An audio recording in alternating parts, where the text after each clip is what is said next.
Radio doctor. मित्रों, हर सप्ताह की तरह आज हम एक बार फिर आपके साथ इस कार्यक्रम में शामिल होने के लिए उपस्थित हैं और आज हमारे साथ में डॉक्टर बलवीर सिंह, जो कि प्रोफेसर हैं मेडिसिन विभाग एसएन मेडिकल कॉलेज आगरा में, हमारे साथ उपस्थित हैं।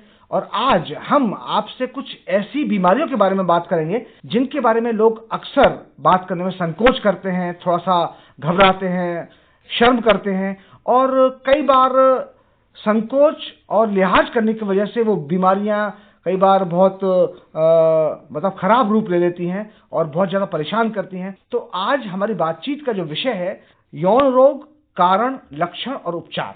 तो सबसे पहले तो डॉक्टर बलवीर सिंह जी, हम आपका अपने स्टूडियो में स्वागत करते हैं। नमस्कार। नमस्कार साहब, बहुत बहुत शुक्रिया जी डॉक्टर साहब, जैसा कि हम शुरू में चर्चा कर रहे हैं कि यौन रोग, कारण, लक्षण और उपचार, अक्सर लोग इन बीमारियों के बारे में बात करने में थोड़ा संकोच करते हैं। सबसे पहले तो हम ये जानना चाहेंगे कि यौन रोग क्या है, इससे क्या आशय क्या है इसका? बेसिकली हमारी कंट्री में यौन रोग इसलिए काफी इनको गुप्त रोग भी कहते हैं। जी जी जी। इसलिए इनको गुप्त लोग रखते हैं क्योंकि बहुत सारी चर्चाएं आम इस बारे में करते नहीं हैं। शर्म लोगों को बहुत ज्यादा, खास तौर पे जो रूरल बैकग्राउंड के लोग होते हैं जी, उनमें शर्म बहुत ज्यादा होती है और बहुत कई बार ऐसी स्थिति हो जाती है कि बीमारी बहुत ज्यादा बढ़ गई, उसके और दुष्प्रभाव पड़ गए दूसरे अंगों में, शरीर में या लक्षणों में, तब लास्ट रिसोर्ट में वो डॉक्टर के पास भागते हैं। जी जी जी। तो ये ऐसी बीमारियां हैं जो बेसिकली हमारी जो चाहे फीमेल हो चाहे मेल हो, उनके संभोग से के दौरान एक दूसरे में चली जाती हैं। जी जी जी। इसमें सबसे ज्यादा घातक जो आजकल बीमारी है वो है HIV, जिसकी वजह से पूरे परिवार के परिवारी ही नष्ट हो रहे हैं। इसके साथ साथ हेपेटाइटिस C है, हेपेटाइटिस B है, सिफिलिस, गोनोरिया जो किसी जमाने में बहुत हुआ करती थी, आज की डेट में उनकी इंसिडेंस बहुत कम हो गई है। जी जी। अच्छे एंटीबायोटिक आ गए हैं, थेरेपी, कोई भी आदमी एंटीबायोटिक दे देता है तो बहुत जल्दी सही हो जाती हैं। जी जी जी। तो लेकिन ये जो 3 बीमारियां, HIV इन्फेक्शन, हेपेटाइटिस B और C, और साथ में बहुत माइनर कई बार हर्पीज इन्फेक्शन जो हो जाता है, ये थोड़ा सा ज्यादा घातक है जी। अदरवाइज बाकी पुराने जमाने के हिसाब से देखें तो सिफिलिस एक बीमारी हुआ करती थी, वो बहुत ज्यादा घातक थी और एक बार होने के बाद बच्चों में, औरतों में पहुंच जाती थी, औरतों से फिर बच्चों में पहुंच जाती थी, और बच्चे जो है उसको बच्चों में फिर लक्षण आते थे उसके। अच्छा अच्छा अच्छा। और बच्चों में भी लक्षण 3 तरह के होते थे जी, प्राइमरी, सेकेंडरी एंड टर्शियरी। जी। हालांकि अब उसका प्रकोप बहुत ज्यादा कम है। अच्छा अच्छा अच्छा। कभी कभार ही देखने को मिलता है, किसी जमाने में बहुत मिला। अच्छा, एक और बीमारी के बारे में चर्चा होती थी अक्सर के सुजाक, तो ये क्या परेशानी होती थी? सुजाक बेसिकली गोनोरिया, जिससे योनि से या मूत्र नली से सफेद पदार्थ, पस निकलने लगता जी जी था। जी जी। क्योंकि उसमें इन्फेक्शन हो जाता तो पस निकलता था। अच्छा, जो डिस्चार्ज जो होता था वो एक मतलब उसी को सुजाक कहते थे। अच्छा अच्छा। और इसमें योनि में जलन बहुत होती है। अच्छा। हाँ, मूत्र नली में बहुत ज्यादा जलन होती है। इसकी वजह से कई बार तो ऐसा देखने को मिलता है कि खासतौर पे लेडीज पेशेंट्स में जी UTI का इन्फेक्शन, मूत्र नली का इन्फेक्शन बहुत होता है और वो इस चीज को छिपाती जाती हैं और पेशाब इसलिए नहीं करती, मिर्च बहुत ज्यादा लगती है, जलन बहुत ज्यादा होती है। अच्छा अच्छा अच्छा। और पता लगा कि साहब उनके रिश्तेदार लेके आ रहे हैं उसको, इसलिए कि उसको पेशाब ही नहीं हो रही जी, और उसका कारण दूसरा है, वो कारण छुपा रही है, पेशाब करती नहीं है। अच्छा अच्छा। तो ये इसकी वजह से ये कई बार थोड़ा सा हम लोगों को अक्सर इस तरह के केसेस देखने को मिलते हैं। ये कहने का आशय ये है कि अगर किसी को भी कोई भी परेशानी है और जिसके बारे में संकोच आप कर रहे हैं, लेकिन डॉक्टर के साथ में कोई संकोच नहीं करना चाहिए। बिल्कुल। अगर आपको कोई परेशानी है, कोई बीमारी है, तो जब तक आप खुलकर अपने चिकित्सक से बात नहीं करेंगे तो वो तब तक आपका बेहतर इलाज नहीं कर पाएंगे। बिल्कुल। सुजाक एक ऐसी बीमारी है जिसको सिर्फ 1 या 3 दिन की थेरेपी के बाद बिल्कुल खत्म किया जा सकता है जी। और जिसको लोग दबा के बैठे रहते हैं और धीरे धीरे वो अंदर गुर्दों तक इन्फेक्शन फैल जाता है, फिर गुर्दे फेल हो जाते हैं। अच्छा। यहाँ तक ये नौबत देखिए। तो सब जो आपने बात की कि संपर्क के दौरान जो मेल और फीमेल का जो संपर्क होता है उसके दौरान ही इस तरह की बीमारियां फैलती हैं, जो सेक्सुअली ट्रांसमिटेड डिसीज जिनको एसटीडी के नाम से जाना जाता है। तो मतलब क्या क्या प्रिकॉशन लेना चाहिए, क्या करना चाहिए? हम लोगों का एक एडवाइस ये रहती है कि हमेशा सेफ सेक्स जी, एक तो मल्टीपल पार्टनर नहीं होने चाहिए जी, एक ही मतलब पति अगर है तो पत्नी से ही करे। कई बार ये देखा गया है खासतौर पे आज के माहौल में एक्स्ट्रा मैरिटल अफेयर्स बहुत ज्यादा हैं जी, या लोग जो है बहुत सारी तरह के माल प्रैक्टिसेस, सेक्सुअल माल प्रैक्टिसेस करते हैं, जिसकी वजह से चीजें बहुत कॉमन हो जाती हैं। कॉमन के साथ साथ बहुत घातक हो रही हैं। पहले तो बैक्टीरियल इन्फेक्शन हो जाता जिनका इलाज था जी, 5-7 दिन थेरेपी चली, वो सही हो जाते थे जी। अब आज की डेट में ये वायरल डिजीजेस बहुत कॉमन हो गए। अच्छा, जिन जो पहले तो लाइलाज थी, अब इलाज तो है, लेकिन इलाज उसका बहुत क्रॉनिक है, लॉन्ग ड्यूरेशन का, पूरी लाइफ खाना पड़ता है। आपके कहने का आशय यह है कि जो हमारी भारतीय परंपरा है, जो भारतीय संस्कृति है, जो हमारे धार्मिक जो इसके मान्यताओं के अनुसार कि आप केवल एक व्यक्ति के साथ ही संबंध बनाकर रखें, वो ज्यादा बेहतर है, वो ज्यादा बेहतर है। और मल्टीपल्स एक्चुअली उनके बारे में बहुत ज्यादा पता भी नहीं होता है जी। जैसे कि हमारे यहाँ सबसे ज्यादा कॉमन ट्रक ड्राइवर्स हैं जी, वो आमतौर पे जो प्रोफेशनल सेक्स वर्कर्स हैं उनसे संभोग कर लेते हैं जी, या मेडिकली मान लीजिए उनको पता नहीं है कि इसको ये बीमारी है, आपके सामने वाले को क्या कोई परेशानी है, हेपेटाइटिस बी है या सी है जी, तो वो उनके पहुंच जाती है, वो धीरे धीरे जो है उनके लीवर को खराब कर देती है। HIV हो गया तो पूरे अंगों को खराब करती रहती है। अच्छा, अपॉर्चुनिस्टिक इन्फेक्शन होने लगते हैं, तब पेशेंट जो है हम लोगों के पास आता है। अच्छा, हम इस बारे में और चर्चा करेंगे, लेकिन जो आपने बताया कि जो मेल प्रैक्टिसेस हैं, जो मतलब संबंध बनाने की, तो उसमें क्या क्या होता है, मतलब किस तरह की बात करना चाहते हैं आप? अप्राकृतिक जो यौन संबंध है, हाँ यौन संबंध, मतलब जो अननेचुरल, जो हाँ अननेचुरल, जैसे कि अब तो बहुत सारा माल प्रैक्टिसेस इस तरह की हैं कि जैसे ओरल सेक्स लोग जी जी बहुत करते हैं, या एनल सेक्स बहुत करते हैं जी जी, या होमोसेक्सुअल और हेटेरोसेक्सुअलिटी जी जी भी डिफरेंट काइंड की हो गई है जी जी जी। तो ये जो अप्राकृतिक जिसको कहते हैं इनकी, हाँ अगर हम देखें तो HIV का जन्म भी अप्राकृतिक यौन संबंधों की वजह से हुआ जी जी। ये बीमारी किसी जमाने में बंदरों को होती थी जी, और बंदरों से आदमी में आ गई। STD से जो बचने का जो सबसे बेहतर तरीका तो यह है कि आप केवल एक व्यक्ति के साथ संबंध बनाकर रखें, उसके प्रति वफादार रहें, और जो मल्टीपल जो संबंध हैं उनको अवॉइड करें, और जो अननेचुरल जो संबंध है, मैल प्रैक्टिस नहीं करें, हाँ जो मैल प्रैक्टिसेस हैं उनको बिल्कुल अवॉइड करें। दूसरा, आजकल मान लीजिए बहुत ज्यादा आदमी एग्रेशन में है, तो कभी करना भी है तो आजकल बैरियर मेथड्स ऐसे आ गए, जैसे कॉन्डोम का इस्तेमाल करें जी। तो ये बहुत जरूरी है कि अब अगर आपको कभी अनजान में कोई इस तरह की स्थिति बनती है तो बगैर कंडोम सेक्स नहीं करना है जी जी जी। तो ये तो बहुत ही बेहतर सुझाव है आपका। डॉक्टर साहब, हमारे पास में एक फोन कॉल है, और ये धौलपुर से केवल शर्मा है, इनकी उम्र है 45 वर्ष जी। तो ये जानना चाहते हैं कि क्या आज की बिजी लाइफस्टाइल का असर सेक्स लाइफ पर भी पड़ता है? जी, बहुत ज्यादा जी। बिजी लाइफ के साथ साथ और भी बहुत सारी ऐसी चीजें हैं जो आदमी के सेक्सुअल और सेक्सुअलिटी को प्रभावित करती हैं जी। बिजी लाइफ की वजह से आदमी में वो तनावग्रस्त होने की वजह से सेक्सुअल सेटिस्फेक्शन की समस्याएं बहुत ज्यादा हैं, चाहे वो मेल हो चाहे वो फीमेल हो, दोनों में ये सचाइटी न होने की कई बार हम लोगों को इस तरह की प्रॉब्लम्स देखने को मिलती हैं जी। इसके साथ साथ क्या है कि आजकल लोग बहुत सारा पोर्न देखते हैं, पोर्न फिल्में देखते हैं। पोर्न फिल्म तो बेसिकली फिल्म कोई भी हो वो नेचुरल तो होती नहीं, निश्चित रूप से वो उसमें आर्टिफिशियलिटीज बहुत ज्यादा होती है, बिल्कुल सेक्सुअल और बिहेवियर। और एक्चुअली आपके कहने का मतलब ये है कि पोर्न फिल्में देखने के बाद में लोग चाहते हैं कि कुछ इस तरह का करना, हाँ जी, तो जी, वो जो है उतना नहीं हो पाता है, तो लोगों में एक मानसिक डिप्रेशन सा शुरू हो जाता है, जबकि ऐसा नहीं है जी।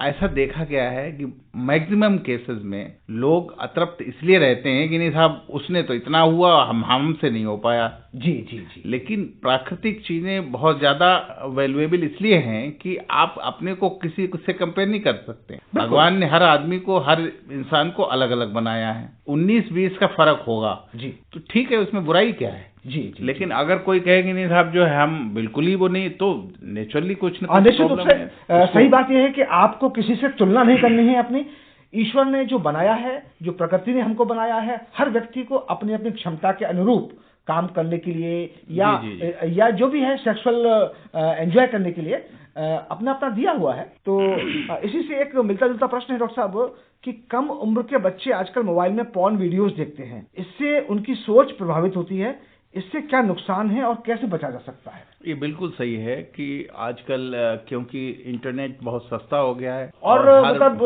इजीली अप्रोचेबल है जी, और खास तौर पे नए बच्चों में प्यूबर्टी वाली एज होती है, एंड्रोजन हार्मोन्स का वो काफी प्रभाव होता है जी, सेक्रेशन उस समय ज्यादा होता है। तो हाँ, तो उस समय ये सब चीजें ज्यादा होती हैं, उसकी वजह से अब हम आज की डेट में बड़ी इंटरनेट डबल एज स्वॉर्ड है। भाई बच्चे सब पढ़ लिख रहे होते हैं, निश्चित रूप से इंटरनेट की जरूरत कोई भी जानकारी है, कोई भी चीज है उसको देखने के लिए पड़ती है। अब हम स्ट्रिक्टली तो ये नहीं कह सकते कि साहब इंटरनेट आप देंगे ही नहीं, जी, लेकिन हम ये जरूर कहेंगे कि अंडर गाइडेंस बच्चों को इंटरनेट का प्रयोग करना चाहिए और अत्यधिक प्रयोग अपने रहे। अगर मान लीजिए रात में खास तौर पे बच्चों को इंटरनेट का प्रयोग न करने दें, जी, अपने सामने कराएं, यही सब इन चीजों से बचा जा सकता है। और चूंकि हर चीज के मतलब पॉजिटिव और नेगेटिव दो पक्ष होते हैं, तो हम कोशिश करें कि पॉजिटिव जो अच्छाइयां हैं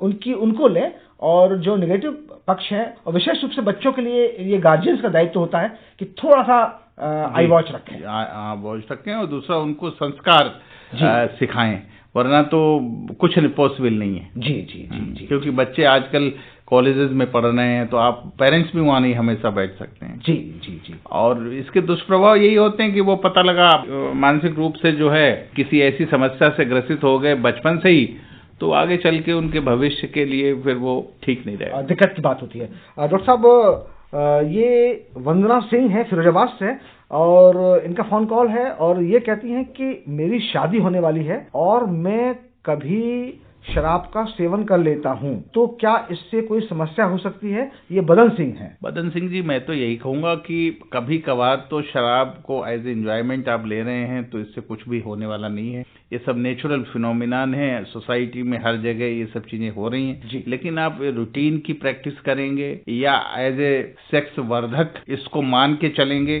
तो डेफिनेटली इसके बहुत सारे दुष्प्रभाव आपको झेलने पड़ेंगे। जी, तो आप ये ना समझें कि कभी कभार हम ले लेते हैं अल्कोहल तो इससे बहुत बड़ा प्रॉब्लम होगा, ऐसा बिल्कुल नहीं है। जी। लेकिन कई लोगों की धारणा ये है कि हम अल्कोहल लेंगे तो सेक्स हम ज्यादा अच्छे तरीके से करेंगे। ये धारणा बिल्कुल गलत है, इसको बदल देना चाहिए। और ये कभी भी ये बिल्कुल प्रूवन फैक्ट है, इन अल्कोहल सेक्सुअल परफॉर्मेंस काफी खराब हो जाती है, वीक हो जाती है। इससे आपके जो अपोजिट जो आपकी पार्टनर है उसमें सेटिस्फाई नहीं कर पाएंगे। जी। और उससे लॉन्ग रन में हो सकता है विकृतियां पैदा हो। डॉक्टर साहब, हम लोग बात कर रहे हैं यौन रोग, कारण, लक्षण और उपचार। इस विषय पर आज हमारे साथ हमारे स्टूडियो में मौजूद हैं प्रोफेसर डॉक्टर बलवीर सिंह, जो कि मेडिसिन विभाग में हैं SN मेडिकल कॉलेज आगरा में, और मैं आपसे बात कर रहा हूं नीरज जैन। तो डॉक्टर साहब, हम लोग जो बात कर रहे हैं यौन रोगों के बारे में, सेक्सुअल ट्रांसमिटेड डिसीज के बारे में, तो आपने जो चर्चा की एड्स के बारे में, तो ये क्या है? इसके बारे में आजकल बहुत ज्यादा चर्चा में है ये वाली बीमारी। ये बहुत खतरनाक बीमारी है और हम लोग इसको तरह का देख रहे हैं। किसी जमाने में तो शुरुआत हुई थी बड़े ही एफ्लुएंट क्लास में, जिनमें बहुत ज्यादा टूरिंग जॉब होता था, अपने पार्टनर से दूर रहते थे, तो वो सेक्सुअली कहीं न कहीं किसी दूसरे पार्टनर को तलाशते थे और वहां से इस रोग से ग्रसित हो जाते थे। दुर्भाग्यवश ये बीमारी कभी आदमियों में थी ही नहीं और इन्हीं माल प्रैक्टिसेस की वजह से बंदरों से ये बीमारी आदमियों में आ गई। तो मैं तो यही कहूंगा कि आदमी को ये चाहिए कि एक तो सेफ सेक्सुअल लाइफ, जिस तरह से हम लोग सेफ ड्राइविंग करते हैं, इसी तरह से सेफ सेक्सुअल लाइफ जीने के लिए एक ही पार्टनर पे भरोसा रखें। और मान लीजिए कभी इस तरह की चीज हो भी जाए तो आपको हमेशा बैरियर मेथड जैसे कंडोम वगैरह का इस्तेमाल करना चाहिए, ताकि आप सेक्सुअली ट्रांसमिटेड डिजीजेस से अपने को बचा सकें, STD से बचा सकें। HIV इसलिए ज्यादा घातक और खतरनाक है क्योंकि ये प्लेजर में पता तो लगता नहीं है कि किसने किसको दिया। अब जिस आ गया तो फैमिली में, फिर मदर से बच्चों में गया और बच्चों से फिर उनके पूरे मोरलेस परिवार में पहुंच जाता है और धीरे धीरे, यानी एक तरह से ये परेशानी ऐसी है कि अगर व्यक्ति को किसी से आई है और उस व्यक्ति ने फिर दूसरे के साथ में अपने पार्टनर के साथ में अगर संबंध बनाए हैं तो उस संबंध के दौरान उस तक पहुंच सकती है। बिल्कुल बिल्कुल। और फिर माँ के थ्रू ये बच्चों तक भी पहुंच सकती है। ऐसा ही होता है। अच्छा। तो इसलिए कई बार क्या हम लोगों के यहाँ अब जो ये देखने को मिल रहा है, ये विलेजेस, गांव में जिन्हें बहुत ज्यादा पढ़े लिखे लोग नहीं है जी, उनमें ये बीमारी बहुत ज्यादा कॉमन हो रही है। और अच्छा। उनके साथ साथ उनकी वाइफ को हो रही है, उनके बच्चों को हो रही है, तो पूरी की पूरी फैमिली खत्म हो जा रही है। मतलब पूरी चेन। हाँ, पूरा मतलब परिवार, पेडिग्री जो परिवार जिसको कहते हैं, जी। उसमें सभी क्योंकि इस रोग से ग्रसित होते हैं। तो अच्छा, दूसरी चीज क्या है कि इग्नोरेंट हैं वो लोग जी। हम तो इलाज कराएंगे नहीं, हमें कुछ है ही नहीं, हमें कोई प्रॉब्लम ही नहीं। हाँ, मतलब बल्कि ये धीरे धीरे ये बीमारी जो है रक्त कोशिकाओं में जो हम लोग इन्फेक्शन से लड़ने वाली सेल्स जिनको CD4 CD8 सेल्स कहते हैं जी, उनको ये खाती रहती है।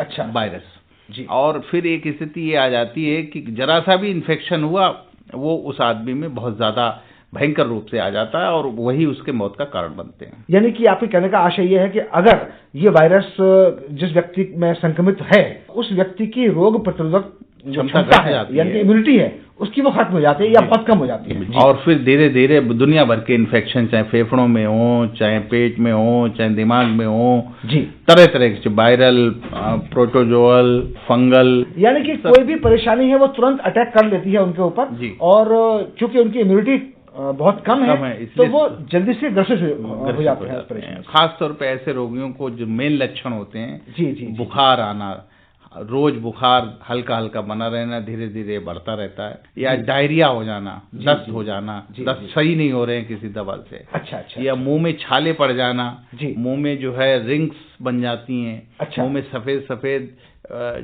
डिपोजिशन हो जाता है और वजन कम होने लगता है, भूख नहीं लगती है, वेट गिरता जा रहा है। यानी कि अगर इस तरह की कोई परेशानी है, आप बार बार बीमार हो रहे हैं, बार बार परेशानी हो रही है, कुछ इस तरह के लक्षण आ रहे हैं, तो तुरंत आपको डॉक्टर के पास संपर्क करना चाहिए और ये जांच करा लेनी चाहिए। बिल्कुल, ताकि भविष्य में आपको या आपके जो प्रिय परिजन हैं उनको ये परेशानी न हो। बिल्कुल जी। क्या मतलब छूने से या हाथ मिलाने से या एक दूसरे के कपड़े पहनने से या साथ खाने से भी ये परेशानी होती है? बिल्कुल नहीं, उससे बिल्कुल नहीं हो सकती। लेकिन हाँ, ये है कि ये देखा गया कि जैसे मिल्क है जी, दूध पीते हैं, खासतौर पर माएँ अपने बच्चों को दूध पिलाती हैं, तो क्योंकि अपनी कंट्री एक ऐसी कंट्री है जहाँ इन्फेंट मोर्टेलिटी रेट बहुत है, बच्चों की मृत्यु दर बहुत ज्यादा है। बिल्कुल, इसलिए अपनी कंट्री में ये सलाह दी जाती है कि इवन प्रेग्नेंट वुमेन को HIV इन्फेक्शन है तो भी दूध पिला सकती है जी। लेकिन ऑफिशियली देखा जाए, क्योंकि मिल्क में ये वायरस सिक्रीट होता है और वहां से अगर बच्चे के मुंह में कोई घाव या कोई निशान है तो उससे पहुंच सकता है, तो एडवाइस मेरी यही रहेगी कि कभी भी दूध भी नहीं पिलाना चाहिए। अगर माँ संक्रमित है तो और बेहतर ये होगा कि या उसके खून से जो है दूर रहे, टच न करें, ग्लव्स पहन लें, प्रिकॉशन रखें, तभी ये सब पॉसिबल है, अदरवाइज प्रॉब्लम हो जाती है। साथ खाने से या साथ उठने बैठने से उससे कोई परेशानी नहीं होती, इवन किसिंग से कुछ प्रॉब्लम नहीं होती। अच्छा।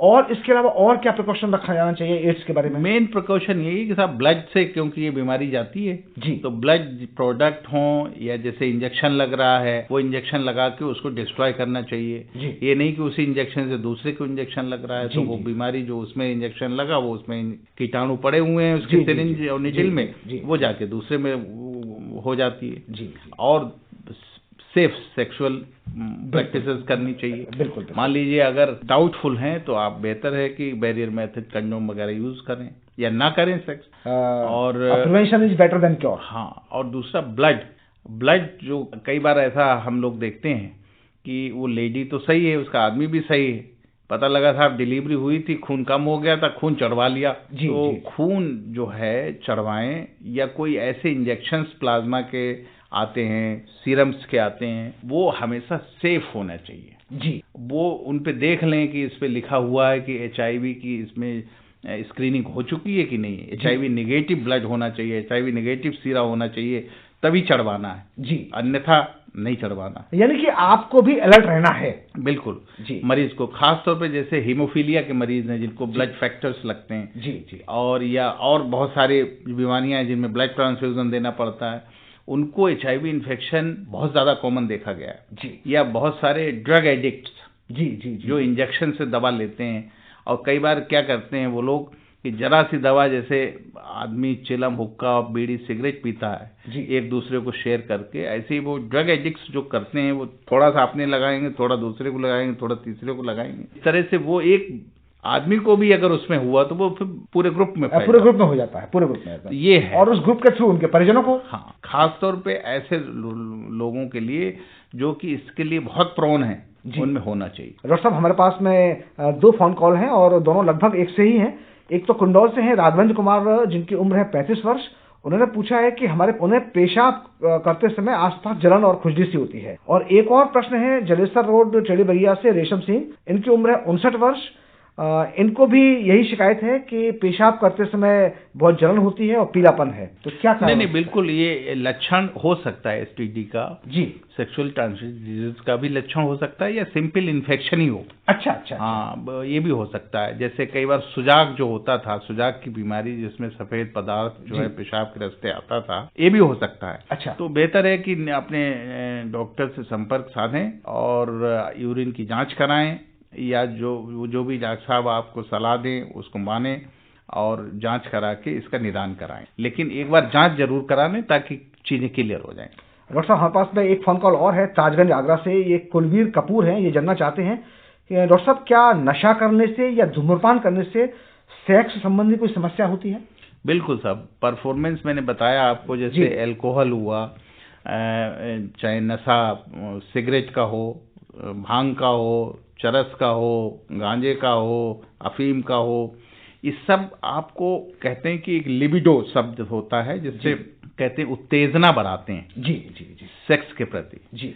लेकिन परफॉर्मेंस बहुत खराब हो जाती है। अच्छा, आदमी के दिमाग में ये आएगा कि नहीं साहब मुझे सेक्स करना चाहिए, I am very ready to have this sex जी, लेकिन ऐसा नहीं है। उनकी उत्तेजना जरूर बढ़ गई, बट मतलब उस क्षण विशेष के लिए तो उत्तेजना बढ़ गई, हाँ, बट लेकिन परफॉर्मेंस खराब हो गई जी। और ये खास तौर पे जो this is one type of addiction जी, चाहे वो चरस हो, गांजा हो, अफीम हो, सिगरेट हो, शराब हो जी, तो इससे सेक्सुअल लाइफ पे बहुत फर्क पड़ता है। और सूनर और लेटर ये विकृतियां आदमी में अपनी तरफ की होती हैं, औरत में दूसरी तरफ की अनसेटिस्फैक्शन की होती हैं। इसलिए बेहतर है कि इनको कभी सेक्स वर्धक की तरह इस्तेमाल नहीं करना चाहिए। बिल्कुल नहीं, और अवॉइड करें तो ज्यादा बेहतर है। बिल्कुल अवॉइड करें, बिल्कुल अवॉइड करें। डॉक्टर साहब, जो इन परेशानियों के बारे में, ये जो सेक्सुअल ट्रांसमिटेड डिजीज हैं, इसमें से आपने बताया था कि हेपेटाइटिस बी होता है एक परेशानी जी। तो इसमें कैसे क्या होता है? हेपेटाइटिस बी और सी जी, और साथ में एक हेपेटाइटिस डी होती है, जो यूजुअली हेपेटाइटिस बी और डी के साथ आती है। ये ऐसी बीमारी है जी, जो जैसे एचआईवी इन्फेक्शन फैलता है जी, एक आदमी से दूसरे में, उसी तरह से ये भी फैलती है। और धीरे धीरे ये बीमारी आदमी के लीवर को खा जाती है जी। लीवर में जो सेल्स होती हैं उनको खा जाती है, और लीवर में फिर धीरे धीरे सिरोसिस की बीमारी हो जाती है। अच्छा, जो शराब पीने वालों में भी हो जाती है जी। अगर इसका वो नहीं हुआ तो इसके दुष्प्रभाव दूसरे अंगों में, जैसे गुर्दों पे, खून की नसों में, सब में पड़ने लगते हैं जी। और आगे चल के आदमी लीवर फेल की बीमारी से या किडनी फेल की बीमारी से ग्रसित हो जाता है। डॉक्टर साहब, एक फोन कॉल और है हमारे पास में। इन्होंने अपना नाम नहीं बताया है, लेकिन इनको शिकायत है कि डिस्चार्ज के समय इनको खुजली होती है और डिस्चार्ज इनका थोड़ा दुर्गंध युक्त होता है, और संबंध बनाते वक्त भी दर्द होता है, परेशानी होती है, पेशाब करते समय भी दर्द होता है, जलन होती है। हाँ, बिल्कुल। इनके जो है योनि में या तो कोई इन्फेक्शन है जी, या मूत्र वाली जो नली है जी, जिसको हम यूरेथ्रा कहते हैं, उसमें कोई न कोई प्रॉब्लम है जी। क्योंकि अगर जलन होना है तो वो पेशाब जहां से आता है वो तो यूरेथ्रा से निकलता है जी, और सेक्सुअल जो कांटेक्ट होता है उसमें योनि में होता है जी। तो मुझे ऐसा लगता है दोनों जगह कहीं न कहीं प्रॉब्लम है जी। अपने डॉक्टर साहब को दिखाएं और जांचें, जैसे यूरिन की जांच है या डिस्चार्ज निकला है उसकी जांच करा लें, और उसमें कोई बैक्टीरियल इन्फेक्शन है तो उसकी एंटीबायोटिक चल जाएगी, सही हो जाएगी जी। यानी परेशान होने की जरूरत नहीं है। हाँ, लेकिन अपने डॉक्टर के साथ मिलकर अपनी परेशानी के बारे में खुलकर बात करनी होगी इनको। बिल्कुल। तभी और कई बार क्या होता है कि लोग छिपाते हैं कि साहब हमने उससे सेक्सुअल कांटेक्ट किया तब से ये हो रहा है जी, लेकिन ये चीज बताते नहीं है जी। हमें अपने आप ही हो गया।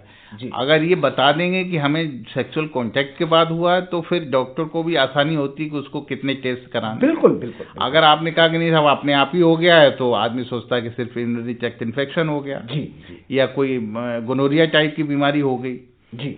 लेकिन अगर सेक्सुअली किसी से आई हुई है तो हो सकता है फिर HIV भी हो, हेपेटाइटिस B भी हो, हेपेटाइटिस C भी हो, herpes हो, दुनिया भर की और बहुत सारी हाँ, जो भी परेशानी हो सकती है। तो ये बेहतर होगा कि अगर कहीं कोई भी प्रॉब्लम है तो आप अपने डॉक्टर के साथ में कोई भी छुपाव न करें, कोई भी मतलब उनके साथ शेयर करें अपनी परेशानी को खुलकर। बिल्कुल, क्योंकि ये देखा गया है कि जितनी भी सेक्सुअल ट्रांसमिटेड डिजीजेस हैं ये नीचे से ऊपर को जाती हैं। जी, मतलब योनि में हुआ, पेशाब की नली में हुआ, फिर धीरे धीरे गुर्दे तक पहुंच जाती हैं और गुर्दे खराब हो जाते हैं जी। और अल्टीमेटली वो मरीज डायलिसिस पे आ जाता है और फिर या तो किडनी ट्रांसप्लांट हो या अल्टीमेटली डायलिसिस होती रहती है। दूसरा ये है कि और एक सबसे बड़ा रीजन कि एक से दूसरे बच्चों में पहुंच गई जी, तो वो पूरी फैमिली में ही फैल जाती है।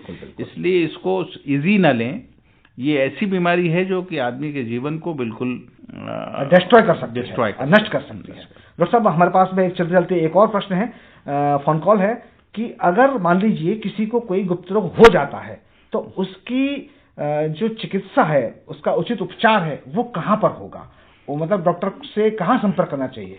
यूजुअली देखिए बहुत सारे हॉस्पिटल्स हैं, जैसे हमारे एसएन मेडिकल कॉलेज में भी इसका इलाज है जी, और नहीं तो प्राइवेट में भी लोग प्रैक्टिस करते हैं। हाँ, फिजिशियन को दिखा सकते हैं, स्किन वाले जो कंसल्टेंट्स होते हैं उनको दिखा सकते हैं। को खास तौर पे कभी भी छिपाएं नहीं जी। जितनी जल्दी आप अगर अपने डॉक्टर को बता देंगे उतनी जल्दी आपको इस बीमारी से निदान मिल जाता है। अच्छा। अब तो ऐसी दवा आ गई है कि मान लीजिए कि आपने सेक्स कर लिया किसी ऐसी महिला से या आपको इसी महिला ने पुरुष से जी, या कई बार होमोसेक्सुअल एबनॉर्मल सेक्सुअल हैबिट वाले लोग होते हैं, उनमें इस तरह की चीज हुई है जी, तो बेहतर है कि तुरंत देन एंड देयर आप जाइए और डॉक्टर को बताइए कि साहब हमने, और वो महिला पॉजिटिव है या पुरुष पॉजिटिव है।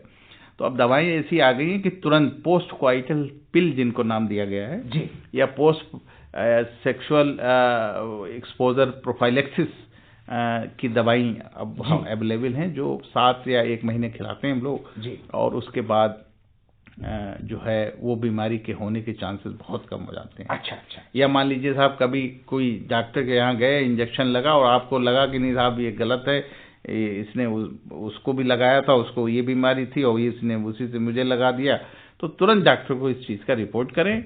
और अब दवाएं अवेलेबल हैं जिससे आपको इन क्रोनिक रोगों से बचाया जा सकता है। और ब्लड का जो ट्रांसफ्यूजन है उसमें भी सावधानी बरतें। बिल्कुल बिल्कुल सावधानी रखें, देख लें कि स्क्रीन ब्लड है कि नहीं है। अच्छा डॉक्टर साहब, आप चलते चलते हमारे श्रोताओं से और कुछ कहना चाहेंगे? मुझे सब यही कहना है आप लोगों को कि वो जानकारी सबसे बड़ी इसका जानकारी ही बचाव है। हाँ, बचाव है जी। तो ये सब करने से पहले, उत्तेजना में आने से पहले ये बेहतर है कि आप अपने को नियंत्रित रखें, थोड़ा अपने विवेक का इस्तेमाल करें। और मान लीजिए कुछ इस तरह का है तो कंडोम है या और बहुत सारे वेरियस मेथड्स हैं, उनको यूज करिए। जी जी। और अगर कहीं कोई दिक्कत है तो तुरंत अपने चिकित्सक से संपर्क करें और जांच कराएं और उसका इलाज लें। जी जी। आजकल पोस्ट एक्सपोजर प्रोफाइलेक्सिस अवेलेबल है, उसको लें जिससे आप इन घातक बीमारियों से बच सकते। तो डॉक्टर बलवीर सिंह जी, आप हमारे स्टूडियो में पधारे, आपने यौन रोग, उनके कारणों के बारे में, उनके लक्षणों के बारे में और उपचार के बारे में, और विशेष रूप से इससे कैसे हम बच सकते हैं इसके बारे में हमारे श्रोताओं को बहुत अच्छी जानकारी दी, ज्ञानवर्धक जानकारी दी। आपका बहुत बहुत धन्यवाद। बहुत बहुत शुक्रिया साहब, खासतौर पे हमारे सभी श्रोतागणों का। अगर हमारी इस टॉक से उन लोगों को इसका लाभ मिले तो मैं समझूंगा कि मेरी टॉक ये सही रही।